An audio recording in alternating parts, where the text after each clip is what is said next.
আচ্ছা, লগের আরও 3টা ম্যাথ এখন দেখব। প্রথমটা কি বলছে, লগ বেজ আমাদের কত 10, উপরে আমাদের ভ্যারিয়েবল কত 10, তাহলে অ্যান্সার কত হবে? তাহলে অ্যান্সার কত?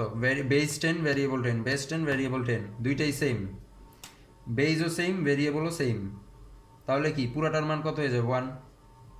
অ্যান্সার 1, এই যে 1 আমাদের অ্যান্সার, শেষ। তারপর এটা দেখি কি বলছে, যে লগ 10 বেস কত 10, তার উপরে আমাদের ভ্যারিয়েবল কত দেওয়া আছে? 0.001, 0.001, আর অ্যান্সার কি কি দেওয়া আছে? -2, -3, হাফ আর 1/3। আচ্ছা, এইটার যদি আমরা সমাধান করি, তাহলে আমরা এখানে শুরুতেই দেখি যে যেহেতু আমাদের বেজ আছে 10, আমাদের উপরে কি 10ই তো নিয়ে আসতে হবে, 10 ভ্যারিয়েবল 10 বানাইতে হবে, তাহলে আমাদের বেজ আর ভ্যারিয়েবল মিললে কি 1 হয়ে যাবে পুরাটার মান। তাহলে এটাকে আমরা আগে কি করব, এই যে যেহেতু এটা এই কি এটা ইসে আছে, দশমিক আকারে আছে, মানে ডেসিমাল আছে, ফ্র্যাকশন করে নিব, ফ্র্যাকশন।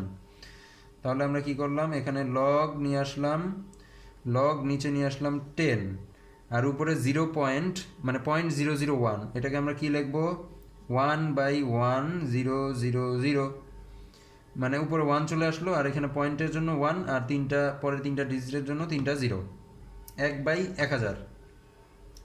এখন কিন্তু আমরা এই 1000কে 10 লিখতে পারি, 10। কিভাবে? এখানে আমি যদি 10 দেই, আর উপরে কত আমাদের 1/1000, 1000কে আমরা কি লিখতে পারি? 10 এর উপর পাওয়ার 3, 10 10 100, 100 ইন্টু 10 কত? 1000, 10 এর উপরে কি পাওয়ার 3, তাহলে 1/10 এর উপর পাওয়ার 3 মানে কি? 1/10 এর উপর পাওয়ার 3 মানে হচ্ছে লগ নিচে 10 উপরে 10 -3 পাওয়ার -3, আমরা করে আসছি আগে আগে কিন্তু আমরা করে আসছি যে 1/10 এর উপর পাওয়ার 3 মানে কি? 10 এর উপর পাওয়ার -3, তাহলে আমাদের পাওয়ার চলে আসছে, পাওয়ার কি হয়? সামনে চলে আসে, পাওয়ার সামনে চলে আসে, তাহলে পাওয়ার হচ্ছে -3 ইন্টু, আর এদিকে কি আছে এই পাশে? এই পাশে আসে হচ্ছে, এই পাশে আছে লগ 10 বেস ভ্যারিয়েবল 10, মিলে গেলে কি 1, পুরাটাই 1, তাহলে -3 ইন্টু 1, আমাদের অ্যান্সার কত? -3 ইন্টু 1, এই যে আমাদের অ্যান্সার হচ্ছে -3। এখানে বলা হয়েছে যে লগ 2.5 হচ্ছে বেস, আর আমাদের এখানে 6.25 হচ্ছে ভ্যারিয়েবল, আর এটার অ্যান্সারগুলো অপশনে কী দেওয়া আছে? 1 2 3 4। তাহলে এটাকে আমরা কি করব, মানে 2.5ই তো আমাদের এখানে নিয়ে আসতে হবে, 2.5 নিয়ে আসতে হবে। এখন এটা কিভাবে বুঝবো, কিভাবে? সেই ক্ষেত্রে আমরা যেটা করব, এরকম বেজে যদি 2.5 অথবা ডেসিমেলে থাকে, তাহলে আমরা প্রথমে সেটাকে ফ্র্যাকশনে আগে নিয়ে আসবো, আমাদের বোঝার সুবিধার্থে ফ্র্যাকশন করে নিব। মানে 2.5কে আমরা তাহলে কি করব, ফ্র্যাকশনে যদি করি, তাহলে 25 বাই কত হয়? 10, 25/10, মানে 25 উপরে 25, আর দশমিকের জন্য হচ্ছে একটা 1, আর পরে ডিজিটের জন্য একটা 0, আর উপরে কি আছে? 6.25, এটাকেও আমরা ফ্র্যাকশনে নিয়ে আসি, 625, আর নিচে কত আসবে?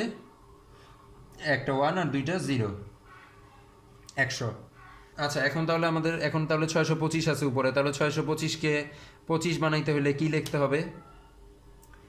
25-এর উপরে স্কোয়ার, 25-এর উপর স্কোয়ার মানেই তো 625, আর নিচে কি 100, তাহলে 100 কি 10-এর উপরে স্কোয়ার, 10-এর উপর স্কোয়ার মানেই তো 100।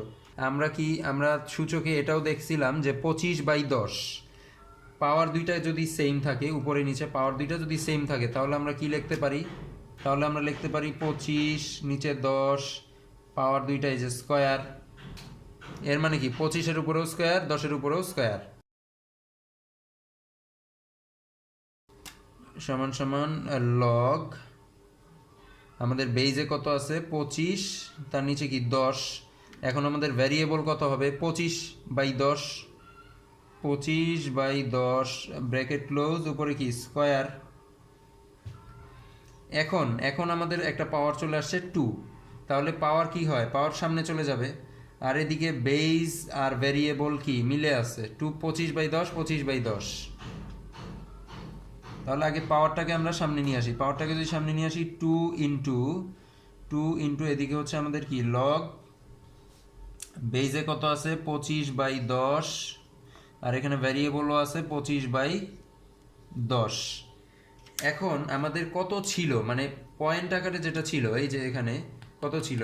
যে 2.5, তাহলে এই যে 25/10 এটা মানে তো 2.5, তাহলে এই যে 25/10 এটা মানেও কি 2.5, তাহলে আমাদের কি মিলে গেছে 2.5 2.5। বেজ আর ভ্যারিয়েবল মিলে গেলে কি হয়, এখানে আমাদের 2 আর এই পুরাটার মান কি হয়ে গেল 1 1, তাহলে 2 × 1 কত 2, এই যে আমাদের অ্যান্সার হবে 2 2 আমাদের অ্যান্সার।